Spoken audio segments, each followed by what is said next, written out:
And today reports came out that the Lakers could have some interest in one Zach LaVine. That's a team that we talked about on our previous show. I feel like the Lakers need him, but Lakers could be in the market, man. What's your thoughts about that?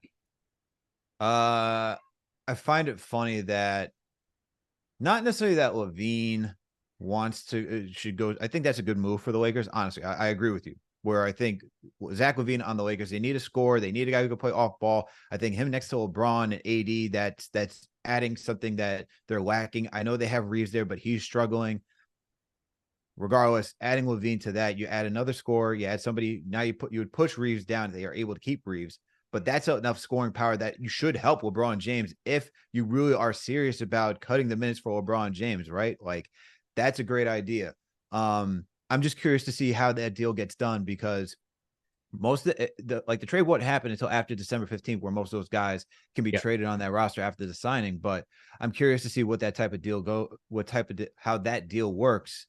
But the big thing to me, CP, the big thing to me out of this whole thing, and shout out to The Athletic, the Lakers are interested in not just getting Zach LaVine, but potentially DeMar DeRozan and Alex Caruso and making it worth the Bulls' time. That's interesting to me because in typical Lakers fashion, Here's something. You had Caruso, Lakers. You let him walk.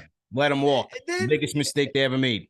And then you also were in line to go get DeMar DeRozan, and you failed on that. So now you potentially got to pony up even more assets to go get the trio that you actually wanted to come help LeBron James. So I don't know, man. That's the funny part I get about all this. Yeah, it'll be interesting to see how they can pony up the necessary assets to make it work. But I do think that he's the player that they need. We talked about the LeBron minutes restriction, 80's lack of durability, LeBron's lack of durability. I mean, he's 39 years old. How many minutes, how much mileage are you going to have this guy log and then have to go into the playoffs and be great? There's too much reliance on these two guys to deliver. And it's an uphill battle. It's an uphill battle. You need another guy, an innings eater, if you will, to go out there, get buckets, assume some of the offensive responsibility. Like, am I really going to put all that on Austin Reeves? Maybe that is a bit too premature, right? Maybe you got to give him some time. He's a baller, don't get me wrong, but maybe you got to give him some time to really assert himself to be a consistent, reliable option, number 2 or borderline 1 option for that team. So that's why I think LaVine is a critical piece. I think that's a big piece for the Lakers. And to me, that's, if you talk about more of a natural fit, I mean, obviously it depends on what they have to give up, but I would go with LaVine if I'm the Lakers. I would definitely have to go with LaVine. The question is the price, because for the salary, you're going to have to move a lot of players. Yep. You will have to move picks. And so with players, that comes depth, right? The players may add up to be what Zach LaVine can give you, but it still detracts from the overall quality of your team and your rotations if you got to give up half your bench. You're looking at like guys like Max Christie, Hood Schifino, Maxwell Lewis, Christian Wood, Jackson Hayes, Gabe Vincent, Taurean Prince, D'Lo. Look,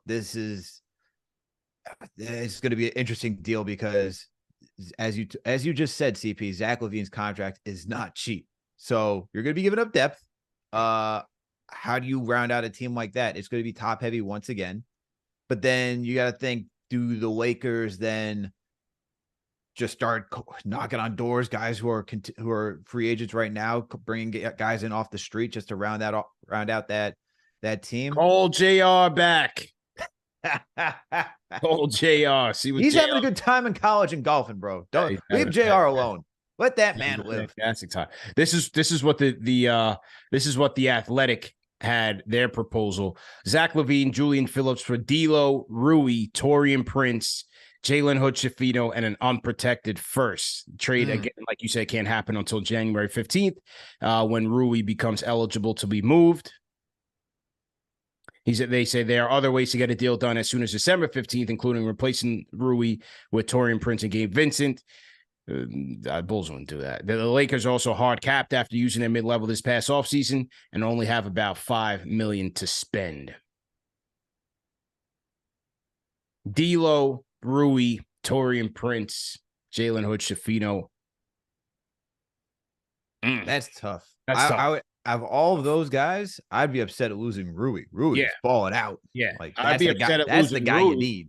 But for the Bulls, I think that's the type of return that you'd be looking for, right? A young player with upside, a manageable deal. You get a draft pick. You get a young player who's damn near a draft pick in Hood-Schifino. I would have to think that's the type of deal that the Bulls would be looking for. I would think so too. And because you have Patrick Williams on the Bulls, right, who hasn't really shown out yet, you would be able to replace him with Rui and say, you know, we're waiting for that defensive guy, but we can get an offensive guy in Rui instead. So I get that. But if I'm the Lakers, I would do everything in my power to make sure I keep Rui, because him coming off the bench, that's a scoring punch that they need. That's a nice spark.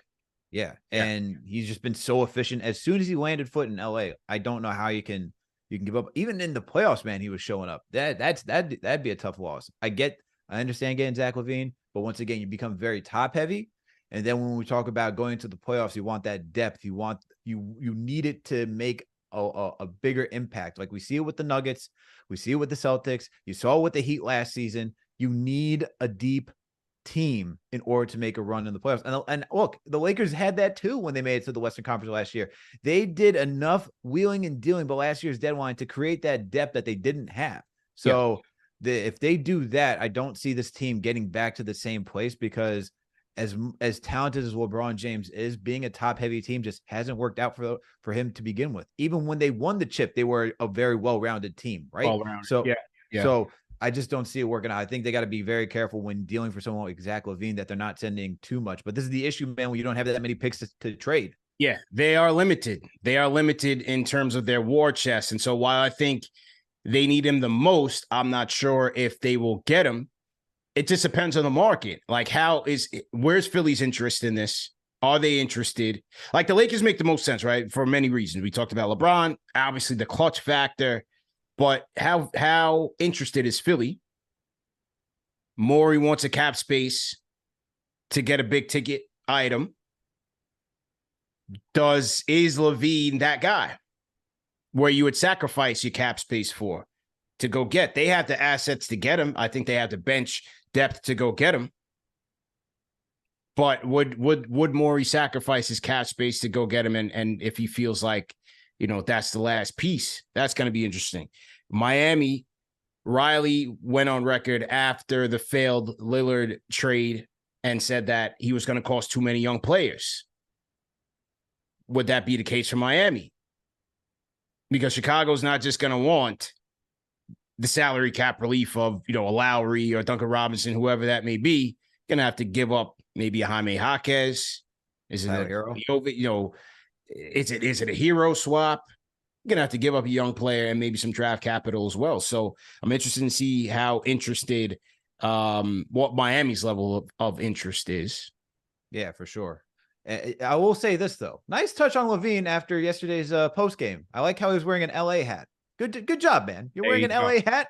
And on top of that, you remove Chicago Bulls from your Twitter bio. As they always do, right? The first part of when you're putting your tinfoil kufi on, the first place you go look is the Twitter handle. Are they affiliated or not? Are they an item or not?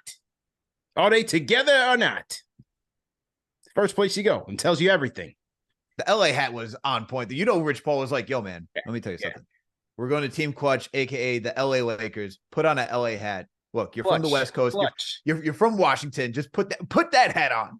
Rich and LeBron, they are trying to cook right now. Make no mistake, Laker fans. Rich and LeBron are trying to cook. Salute to everybody in the chat. Once again, hit that thumbs up button for you boys, CP and Alex on the ones and twos. The NBA report